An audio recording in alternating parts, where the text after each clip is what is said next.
as you know, I've seen the future at different points in my life. It used to happen a bit, but on a smaller scale, just before I started school, and in my teen years, around the time of having this condition. We'll put it this way: from my teenage years, just from one view, I saw everything up to now, exactly how things are now. And this was when I was, before I'd even left school, and I'd seen everything that happened between then and now. Even relationships, people that would interfere in relationships, what would happen, all of it. Now, is that a common one, seeing the future? Oh, also, before I ask that, I'm sorry, but there was something I noticed in my teens, right? This would particularly show up for me when there was an event that created a course change.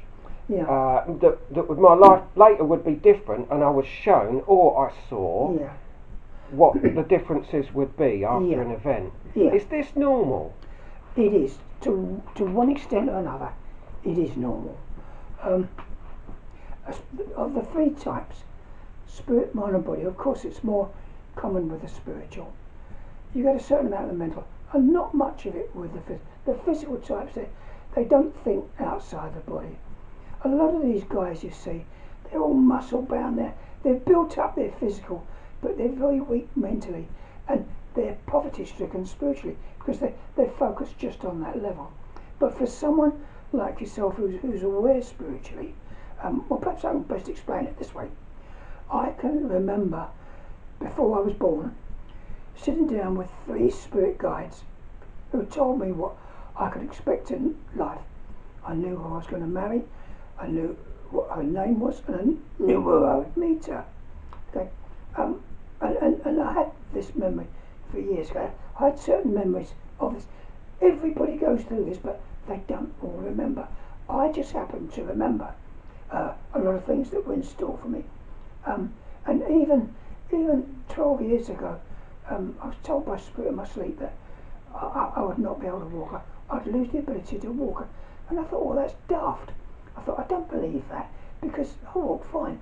But in recent times, I have found walking as I've got older very difficult.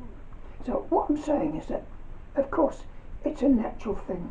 It's a natural thing. When you are in a sleep state, you speak with your spirit guides there, and you retain certain bits of this memory, which you obviously have.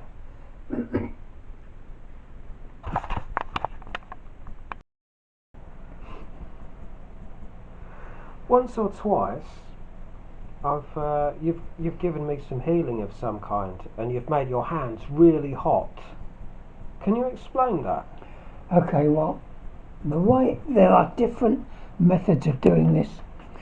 Some people are born clairvoyants, some are born psychics, and some are primarily healers.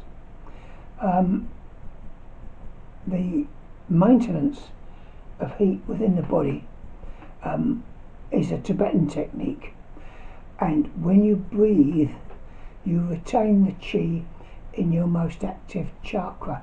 The chi is the energy which can be used for various things. My spirit guides have always insisted that this be used to healing others, and I've worked in churches and places whereby people have needed healing. The heat is a manifestation of the power. I normally know when somebody needs healing because my arms tingle, I get a certain amount of brain fog, my arms get hot, and I know I have to heal somebody, and then it travels to my hands, and my hands I pioneered several techniques which were alien to the spiritualist movement at the time. I don't actually touch people, but I put my hands into their aura, around the area which they tell me needs healing. There are three separate stages. You have the body, the mind, and the spirit. When you heal from the spirit, it's called the trickle-down effect, and it trickles down through the other areas. It starts right at the top. Sometimes it's very subtle, Sometimes it works, it doesn't always work, and sometimes it works dramatically. That was a fantastic answer. Good. Yeah. Have you ever experienced a loud, inexplicable bang a couple of feet in front of your face?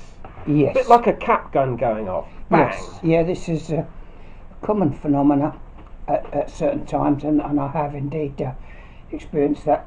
It can happen in the air, or it can happen in the room. But if you think about it, the sound has no correlation to anything in the room, so it's something that's put in from outside.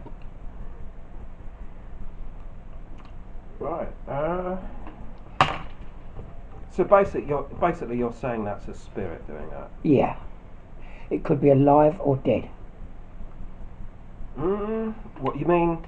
When you say live or dead, do you mean that they're in a physical body? What I mean is, there are tricks that an astral projector can do if they know how to do it, and sometimes this is done to give people a shock or to kind of wake people up, or it can be done by spirits who are angry. Carl Jung, the psychologist, looked into this very deeply. These sounds that happen in the air or in the room. You see, water can be frozen into ice, but you can freeze air as what is called inspissated air. And this is why when a spirit takes its form in the room goes cold, because the spirit will take out from that room what it needs, the warmth, to put life into what it wants to do. Splendid.